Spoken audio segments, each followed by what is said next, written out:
Hello, fellow preppers. 'Tis I, the Rumpled One. Yeah, it's been a while since I made a prepping video. Talk about prepping.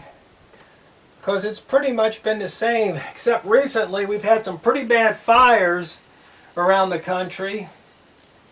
We've had some pretty bad floods, too. I mean, it's just awful. So many people displaced. So many lives lost.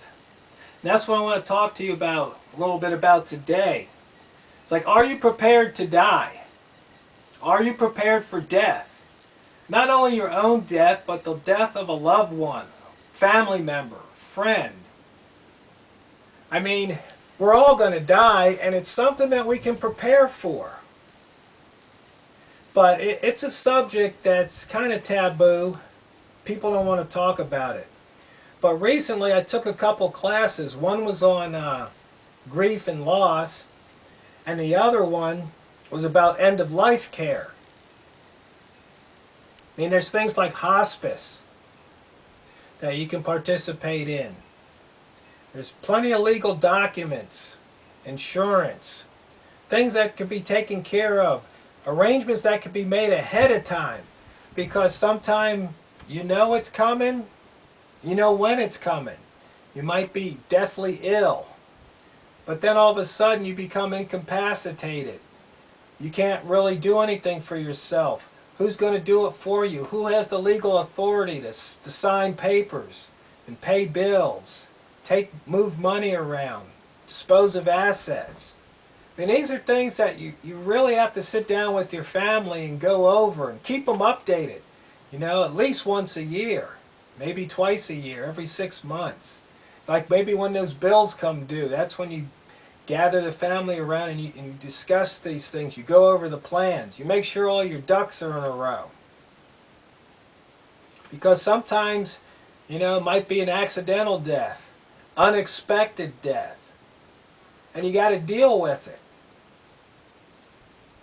And you never know. It can happen anytime, just like the big earthquake. You know, it can happen anytime. It can happen right now while I'm making this video.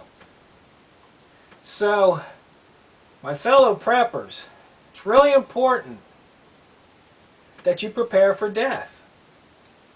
Prepare for your death, the death of your spouse, death of your parents, the death of your kids. Be prepared. Because when the time comes, you might be so overcome with grief that you can't think straight. And you'll be very happy that maybe you've got this notebook, this folder, these plans in place, these steps to take, so those around you or you can take those steps. Because at that point in time, you're not going to be all there. Some people it hits harder than others.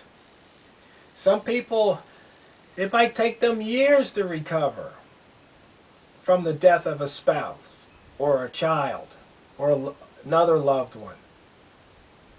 And that's just all part of the process. You can't hurry it up. Some people take longer than others, and that's okay.